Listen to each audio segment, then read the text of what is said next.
ஓம் நம சிவாய. ஓம் நம சிவாய.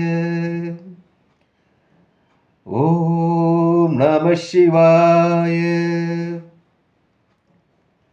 அன்பான சிவ அன்பர்களே, கடந்த நாட்களில் நம்ம சிவபெருமானுடைய வரலாற்று சிறப்புமிக்க ஆலயத்தை பற்றி பார்த்துக்கிட்டு வரோம். அந்த வகையில் நம்ம இன்னைக்கு பார்க்க போகிற ஒரு ஆலயமும் ஒரு வரலாற்று சிறப்புமிக்க ஆலயத்தை பற்றி தான் பார்க்குறோம். இந்த ஆலயம் எங்கே இருக்குன்னு பார்த்தீங்கன்னாக்கா, தமிழ்நாட்டில் வேலூர் மாவட்டத்தில் திருவல்லம் என்ற ஊரில் இந்த ஆலயம் அமைப்பட்டிருக்கிறது. இங்கே இருக்கிற இறைவன் பார்த்தீங்கன்னா வில்வ நாதீஸ்வரர் நமக்கு காட்சியளிக்கிறாங்க. இங்கே பிரசாதமாக வில்வ இலையை கொடுக்கறதால இந்த வில்வ இலையத்தை வாங்கி சாப்பிட்றவங்களுக்கு குழந்தை பாக்கியமும் மந்த புத்தி விலகும்னு சொல்கிறாங்க. அதுக்கப்புறம் பார்த்தீங்கன்னா தோல் சம்மந்தப்பட்ட நோய்களும் விலகுன்னு சொல்லிட்டு ஐதீகமாக இங்கே கருதப்படுது. இங்கே இறைவி பார்த்தீங்கன்னாக்கா வல்லாம்பிகை நம்ம காட்சியளிக்கிறாங்க. தல விருட்சம் வில்வம். இங்கே இருக்கிற இறைவன் பார்த்து சுயம்பு லிங்கமாக நமக்கு காட்சியளிக்கிறாரு. இங்கே இருக்கிற விநாயகரை வந்து கனி வாங்கிய பிள்ளையாராக சொல்லி அழைக்கிறாங்க. ஏன்னாக்கா முருகருக்கும் விநாயகருக்கும் ஒரு போட்டி வைக்கிறார் சிவபெருமான். அதில் வந்து விநாயகர் வென்றதால் சிவபெருமான் கனியை வந்து விநாயகர்களை கொடுக்குறாரு. அதனால் வந்து இங்கே இருக்கிற விநாயகருக்கு கனி வாங்கிய பிள்ளையார் சொல்லி அழைக்கிறாங்க. இங்கே இருக்கிற ஆலயம் இப்போ தேவார பாடல் பெற்ற 274 தலத்தில் இந்த தலம் 214வது தலமாக தலம் விளங்குது. அதில் தேவார பாடப்பெற்ற திருத்தலம் 32 திருத்தலங்களை இந்த வந்து 10வது திருத்தலமாக இந்த தலம் விளங்குது. இந்த ஊரை சுற்றி நிலா என்ற நதி ஓடுது. இங்கே இருக்கிற சிறப்பு என்னன்னாக்கா, இங்கே கஞ்சன் மலையிலேருந்து ஒரு பக்தர் வந்து என்ன பண்ணுறாரு, தினமும் சிவபெருமானை பூஜை செய்து அந்த கஞ்சன் மலையில் தண்ணி கொண்டு வந்து இங்கே இருக்கிற சிவபெருமானுக்கு பூஜை செய்வது வழக்கம்.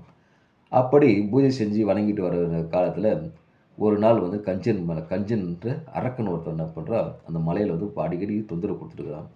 ஒரு நாள் என்ன பண்ண, அந்த பக்தரை வழிமறித்து சிவபெருமானுக்கு பூஜை செய்ய தடுக்கிறான். தடுக்கும் பட்சத்தில் அந்த பக்தரை கொல்றதுக்கும் அந்த அரக்கன் முயல்றான். அப்படி முயலும் பட்சத்தில் அந்த பக்தன் பார்த்தீங்கன்னா சிவபெருமானை நினைக்கிறாரு. நினைக்கும் போது சிவபெருமான் என்ன பண்ணுறாங்க, தன் பக்தரை தொந்தரவு பண்ணுற கஞ்சனை வந்து கொல்ல சொல்லி நந்தியை அனுப்பி வைக்கிறாங்க. இந்த நந்தியும் பார்த்தீங்கன்னா சென்று அந்த கஞ்சன் என்ற அரக்கனை கொன்றாங்க. அந்த பக்தனும் வந்து சிவபெருமானை பூஜை செய்கிறாரு. அதோடு நிற்காத என்ன பண்ணுற, சிவபெருமான் நந்தியை விட்டு அவர் கட்டளிடுறாரு. இதுக்கப்புறம் இங்கே வந்து யாராவது தொந்தரவு பண்ணுறாங்க வராமல் இப்போ தடுத்துக்க பார்த்துக்க சொல்லிட்டு நந்தி கட்டளையிடுறாரு.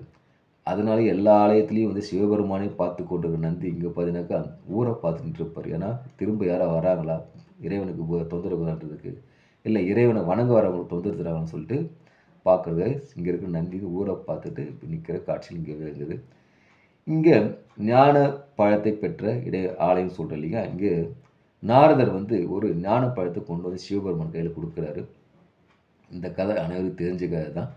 ஞானப்பழத்தை கொடுக்கும்போது அந்த பழத்தை வந்து சிவபெருமான் வந்து தன் பிள்ளைகளுக்கிட்ட கொடுக்க சொல்கிறாரு. கொடுக்கும்போது என்ன சொல்கிறார் நாரதர், இந்த பழத்தை வந்து ஞானப்பழத்தில் யாரோ ஒருத்தவங்க தான் முழுசாக சாப்பிட்ணும், அப்போ தான் பலன் ஒன்று கேட்குறாங்க. அப்படி கேட்கும்போது இவங்களுக்கு இறைவனுக்கு ஒரு தர்ம சங்கடம் ஆகுது. ஏன்னாக்கா இருக்கிறது 2 பிள்ளைகள், ஒரு பிள்ளைகிட்ட எப்படி கொடுக்குறது யோசிக்கிறாங்க. அப்போ வந்து என்ன பண்ணுறாரு, சிவபெருமான் தன்னுடைய பிள்ளைகளோட ஞானத்தை சோதிக்கிறதுக்காகவும் திறனை மேம்படுத்துக்காக என்ன பண்ணுறாரு, ஒரு போட்டி வைக்கிறாரு. உலகத்தை யார் முதல்ல சுற்றி வரீங்களோ அவங்களுக்கு இந்த ஞானப்படத்தை கொடுத்தா அறிவிக்கிறார். உலகத்தை தனது ஒரு நாள் சுற்றி வர சொல்லிட்டு முருகர் என்ன பண்ணுறாரு, தன்னுடைய மயில் வாகனத்தை எடுத்துகிட்டு கிளம்பிடுறாரு. கிளம்பிட்டு உடனே இவர் வந்து இவருடைய பிள்ளையாருடைய வாகனம் எலி வாகனம். இதை வச்சு அவ்வளோ வேகமாக உலகத்தை சுற்றி வர முடியாது.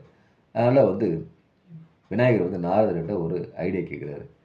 நாரதர்கிட்ட வந்து உலகம்னா என்ன, அம்மையப்பன்னா என்னன்னு கேட்குறாரு. நாரதர் சொல்கிறார், உலகம்தான் அம்மையப்பன்னா உலகம்னு சொல்கிறாரு. அப்போது தன்னோட தாய் தந்தையை சுற்றி வந்தால் உலகம் சுற்றி வந்ததுன்னு அர்த்தம் கேட்குற விநாயகர்.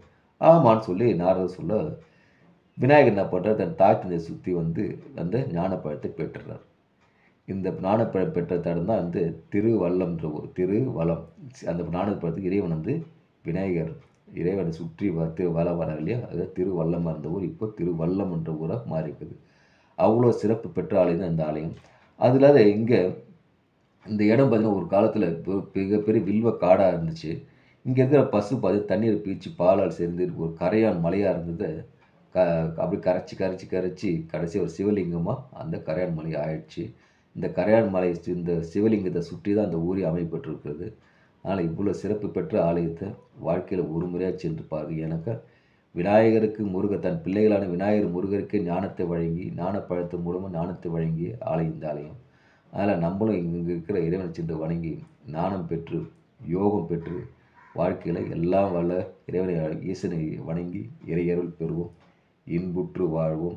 ஓம் நமச்சிவாய, ஓம் நமச்சிவாய.